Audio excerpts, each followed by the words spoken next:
आपके प्रश्न पे मैं बाद में आता हूँ। सबसे पहले मैं अपनी संवेदना व्यक्त करना चाहता हूँ। आज हमारे पूर्णिया में एक बहुत ही दर्दनाक दुर्घटना हो गया। वंदे भारत ट्रेन से 4 बच्चों के मृत्यु की खबर आई है।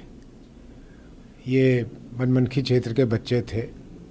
मैं जा ही रहा हूँ पूर्णिया 2 दिनों में, उनके परिजनों से भी मिलूँगा, लेकिन जो सूचना आ रही है वो ये कि ये बाल अवस्था में ही किसी मखाने के यूनिट में काम कर रहे थे और पता नहीं रेलवे ट्रैक के पास क्या कर रहे थे।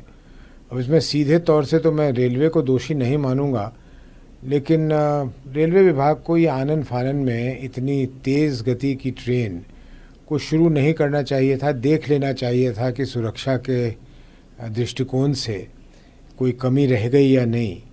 तो अब भी मैं उनसे कहूँगा, आग्रह करूँगा कि वो शीघ्र इस पूरे आबादी वाले क्षेत्र से जहाँ से ये वंदे भारत गुजरेगी उस जगह को देख लें, और अगर कोई बैरिकेड या और किसी तरह की सुरक्षा की व्यवस्था करनी हो तो करें, क्योंकि सब गरीब परिवार के ये बच्चे, इनकी जान चली गई, इससे बड़ी त्रासदी नहीं हो सकती थी। नीतीश कुमार ने भी अपनी संवेदनाएं व्यक्त किया है इस घटना पे। हाँ, संवेदनाएं व्यक्त किया तो अच्छा किया है, और मैं चाहूँगा कि राज्य सरकार उनको ज़्यादा से ज़्यादा जो नियम है उससे भी इतर हट के, और रेलवे को भी इसकी जिम्मेदारी लेनी चाहिए, और रेलवे मंत्रालय से भी इनके परिवारों को कुछ न कुछ सहयोग मिलना चाहिए।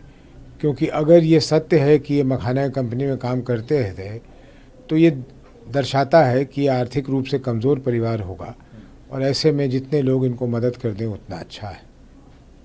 अब आपकी बात जो थी कि 9 तारीख को हम लोग अपने पहली सूची जारी करने वाले हैं। आपके दर्शकों को याद होगा कि जनसुराज ने तो बहुत पहले से ये घोषणा की हुई थी कि किसी भी दल से पहले हम अपने प्रत्याशियों की घोषणा करेंगे। हमारी तरह से तो अगर एक नज़र से देखें तो हमने ऑलरेडी देर कर दिया है कि हमें पहले कर देना चाहिए था, लेकिन परिस्थितियां रोज़ बदलती रहीं तो इसलिए इतना विलम्ब हो गया। 9 तारीख को हम लोग कम से कम 100, उससे भी ज़्यादा हो सकता है, लेकिन कम से कम 100 विधानसभा क्षेत्रों के उम्मीदवारों के नाम की घोषणा करेंगे। और ये इसलिए करेंगे कि हमारे प्रत्याशियों को ज़्यादा से ज़्यादा वक्त मिल जाए अपने क्षेत्र में तैयारी करने के लिए। आखिर हम नई पार्टी हैं तो कहीं ना कहीं कितना भी जनसुराज का नाम क्यों ना हो, लेकिन कहीं ना कहीं हमें मेहनत कुछ ज़्यादा करनी पड़ेगी। प्रशांत किशोर जी का ग्राफ जो है वो लगातार बढ़ता जा रहा है। एक सर्वे रिपोर्ट के मानो तो वो 23% दूसरे नंबर पे वो आ गए। इससे पहले वो नीतीश कुमार थे, वहाँ पे नीतीश कुमार बहुत नीचे जा रहे हैं, प्रशांत किशोर बहुत तेज़ी से ऊपर जा रहे हैं। ये क्या संकेत है? हम लोग ऐसे सर्वेस को बहुत ज़्यादा तवज्जो नहीं देते हैं, तो बदलता रहता है, घटता बढ़ता रहता है। ठीक है, प्रशांत जी का बढ़ गया, बड़ी खुशी की बात है, लेकिन इससे हमारे मेहनत में, इससे हमारे लगन में किसी तरह की स्थिरता नहीं आएगी कि हम स्थिर हो जाएंगे कि हम बढ़ गए हैं इसलिए अब हमको मेहनत नहीं करनी। मेहनत करनी है।